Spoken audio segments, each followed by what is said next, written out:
धर्म शब्द से आप सामान्य तौर पर क्या समझते हैं? किसी बात का अनुकरण कर लेना, क्योंकि वह बात आपसे आपके माता पिता ने आपके बचपन में आपसे कही थी, या यदि आप किसी का आदर करते हैं इसलिए आप उसकी बात पर विश्वास करते हैं। आपको क्या लगता है कि यह सारी बातें जिन्हें आप मानते हैं वे सारी बातें सही हैं?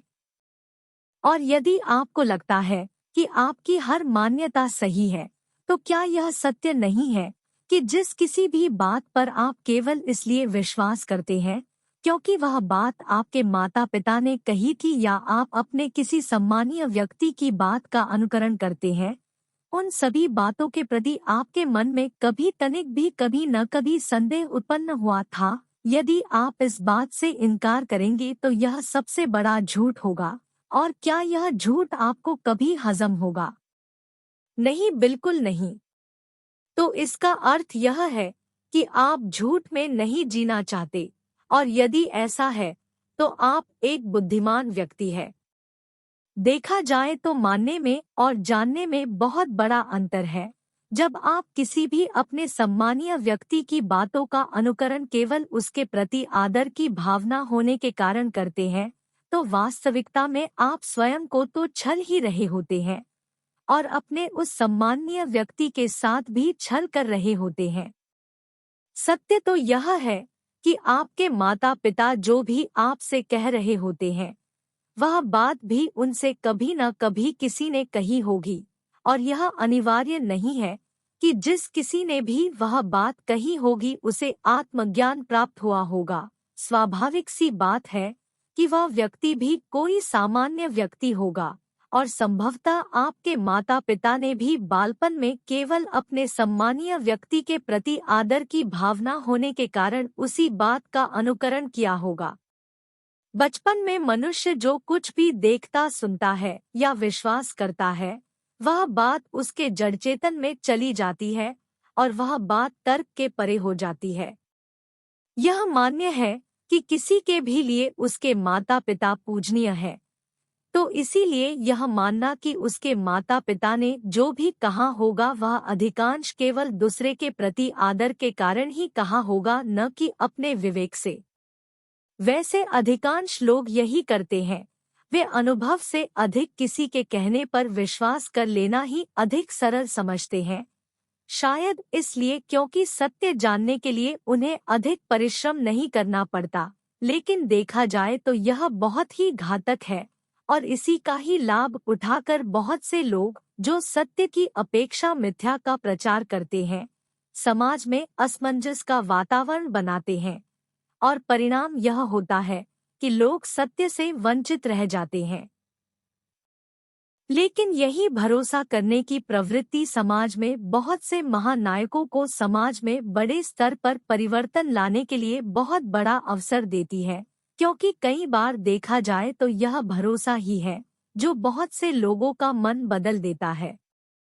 इसलिए यह कहना कि केवल भरोसा करना सही है या गलत निर्धारित करना कठिन हो जाता है। हाँ, लेकिन यह सत्य है कि हर व्यक्ति को कुछ भी हो अपने विवेक का प्रयोग करना नहीं छोड़ना चाहिए। हो सकता है कि कई बार जब आप अपने विवेक का प्रयोग करने पर ऐसे सत्य से अवगत हो जिसकी अपेक्षा आपने कभी नहीं की होगी, लेकिन फिर भी यह अंधेरे में रहने से तो बेहतर ही है, क्योंकि जिसे मैंने सत्य माना है वह झूठ है।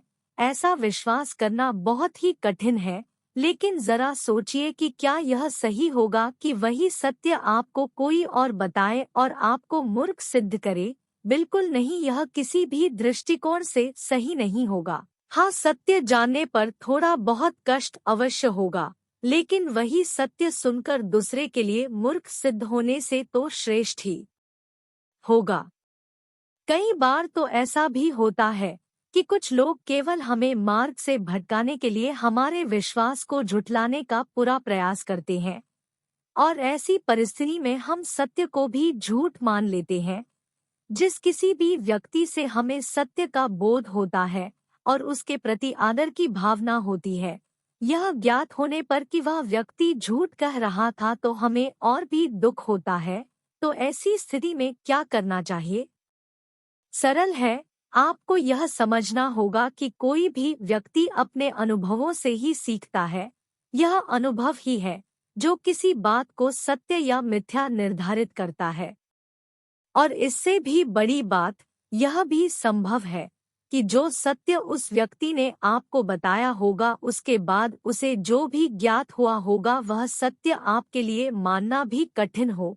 और यदि वह व्यक्ति आपको दूसरा सत्य बता भी दे तो शायद आपके लिए विश्वास करना कठिन हो।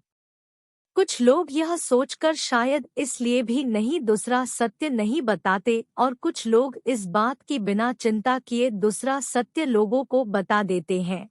जो बुद्धिमान होते हैं वे विचलित नहीं होते और जो थोड़े कम विवेकशील होते हैं वे उस व्यक्ति के चरित्र पर ही प्रश्न उठाना शुरू कर देते हैं। यह तो थी बात विश्वास की जो कि धर्म का एक अंश है। अब बात करते हैं विधि की, मतलब वे कर्मकांड जिन्हें धर्म से जोड़कर देखा जाता है। बहुधा आप अनेक धर्मों में अनेक प्रकार की विधि देखते होंगे। उनका पालन क्यों करना चाहिए यह बात आपने कभी सोची भी नहीं होगी या इस पर किसी तरह का अध्ययन करना भी आपने अनिवार्य नहीं समझा होगा। और यदि ऐसा है तो आपको आवश्यकता है कि आप जानना शुरू कर दें कि जिन कर्मकांड का आप पालन करते हैं उनके पीछे कोई वैज्ञानिक आधार भी है या नहीं। जैसा कि पहले ही स्पष्ट कर दिया है कि केवल विश्वास करना हमारे लिए सही नहीं है। ऐसा नहीं है कि हर तरह का कर्मकांड निरर्थक होता है।